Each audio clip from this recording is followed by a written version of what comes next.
সকাল থেকে উঠে থেকে রাতে ঘুমোতে যাওয়ার আগে অব্দি মাকে যে কতবার দেখি, প্রতিবারই ভিডিও দেখতাম আর অভিমানে ভাবতাম যে তুমি সবাইকে রাখো, আমাকে তো কখনো রাখো না। তো এরকমই বলতে বলতে একদিন আমার এত পায়ের গোড়ালির হাড় বেড়ে গেছে, একদম হাঁটতেই পারতাম না, মানে এত কষ্ট হতো সকালবেলা উঠে হাঁটতে।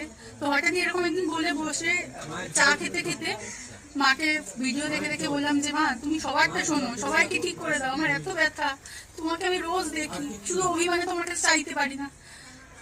বলে চাটা খেয়ে নিচে নেমেছি, অদ্ভুত ভাবে আমার পায়ের যন্ত্রণা যে কোথায় চলে গেল আজ পর্যন্ত সেই যন্ত্রণা আমি অনুভব করিনি। আজ পর্যন্ত সেটা মানে আর আমি কখনো পাইনি সেই যন্ত্রণার অনুভব, মানে কয়েক সেকেন্ডের মধ্যে যেন মনে হয় যে একদম নির্মূল হয়ে গেল।